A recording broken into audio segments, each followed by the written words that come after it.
Dans cette vidéo, nous voyons comment créer un curseur et l'ajouter à un site web construit sur Framework 360. Qu'est-ce qu'un curseur? Un curseur est un contenu qui est généralement ajouté au début des sites web avec une image, une vidéo et peut-être un texte par-dessus. Comme nous pouvons le voir, par exemple, sur ce site de démonstration construit avec l'intelligence artificielle de Framework 360, ce curseur, comme nous pouvons le voir, inclut une image de fond, puis un texte par-dessus et une description. Si nous voulons ajouter un curseur similaire à celui-ci, nous devons aller dans notre environnement, sous la rubrique Site web, et chercher « Curseur ». Ce sera très simple, nous devons juste cliquer sur le bouton « Ajouter ». Et ici, nous devrons simplement ajouter un titre. Par exemple, c'est le curseur pour la page d'accueil. Nous pouvons l'appeler « Curseur page d'accueil ». Nous devrons décider d'une hauteur. Pour le curseur, par exemple, nous pouvons lui dire 750 pixels, mais nous pouvons aussi décider que l'unité de mesure soit VH ou VW. Ici, nous pourrons décider si les diapositives doivent changer automatiquement, par exemple après 5 secondes. Ici, nous pouvons décider si, lorsque les diapositives se terminent, elles reviennent à la première ou s'arrêtent directement à la dernière. Éventuellement, nous pouvons dire oui. Nous pouvons décider d'ajouter des flèches à droite et à gauche, afin que le visiteur de notre site web puisse changer les diapositives. Disons-lui oui. Et ici, nous pouvons décider de mettre un ordre aléatoire aux diapositives, ainsi elles ne suivront pas l'ordre que nous allons définir ci-dessous, mais ce sera un ordre aléatoire. Descendons dans la section diapositive et voyons qu'ici, nous pouvons par exemple nommer diapositive 1. Et en descendant, nous pouvons décider du type de fond.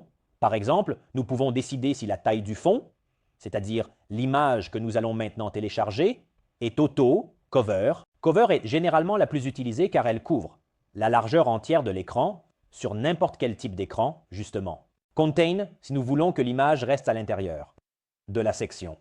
Initial et inherit seront d'autres paramètres que ceux qui connaissent un peu le CSS reconnaîtront. Passons à autre chose. Ici, nous pourrions décider de répéter l'image. Dans le cas où, justement, elle ne couvre pas toute la section, nous pourrions décider de répéter la même image jusqu'à couvrir toute la section. Généralement, on met no repeat parce qu'on choisit comme taille de fond, cover.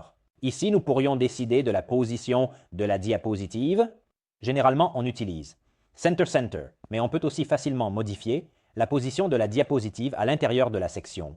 L'attachement, dans ce cas, nous pouvons décider s'il doit être fixé au défilement ou simplement fixé afin de créer une sorte de parallaxe. Et d'autres réglages.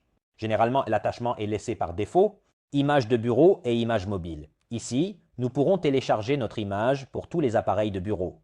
Allons en sélectionner une de démonstration. En cliquant sur Enregistrer, même si nous ne sélectionnons pas l'image mobile, Framework 360 affichera la version de bureau sur les smartphones.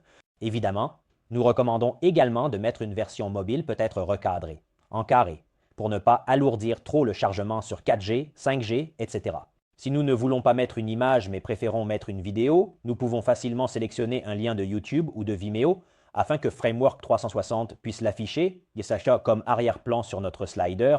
Automatiquement ici, nous pourrions décider de continuer à répéter indéfiniment la lecture de la vidéo ou de la cacher à la fin ou de l'arrêter sur la dernière image. Ici, nous pourrions décider de visualiser peut-être la vidéo uniquement sur tablette ou uniquement sur mobile ou bien sur les 3 types d'appareils. Ici, nous pourrons décider de mettre un overlay, c'est-à-dire une sorte de dégradé coloré sur l'image ou de sélectionner une couleur unie, une couleur plate, disons, donc sans dégradé ni nuance, comme nous pouvons le voir en changeant la couleur. L'overlay sera ajouté sur l'image et avec l'opacité, par exemple à 30%, nous pourrons donner un effet de transparence très agréable. Dans ce cas, retirons-le. Habituellement, par exemple, on utilise le noir. À 40%, c'est parfait. De cette façon, on pourra lire les éventuels textes que nous allons placer avec le Visual Builder sur l'image. Par exemple, voilà, nous allons lui donner éventuellement une couleur claire et le positionner au centre.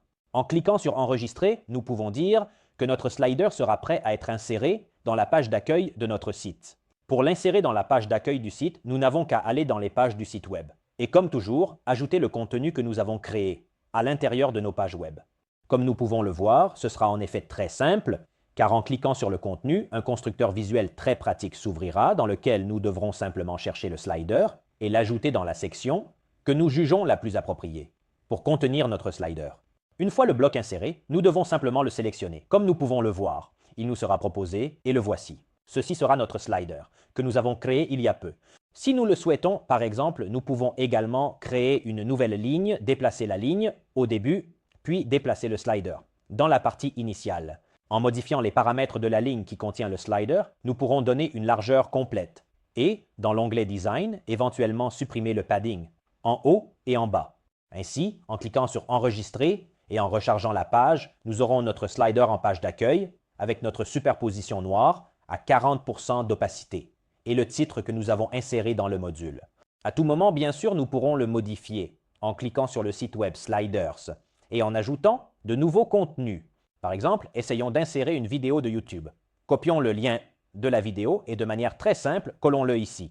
Comme nous pouvons le voir, c'est un lien classique de YouTube. Watch, pour ça maintenant, avec le code de la vidéo, continue à répéter. Affiche sur le bureau, mais la tablette, et peut-être pas sur mobile. Laissons-le uniquement sur le bureau et la tablette, rechargeons la page, et comme nous pouvons le voir, notre vidéo apparaîtra avec lecture automatique et en boucle infinie.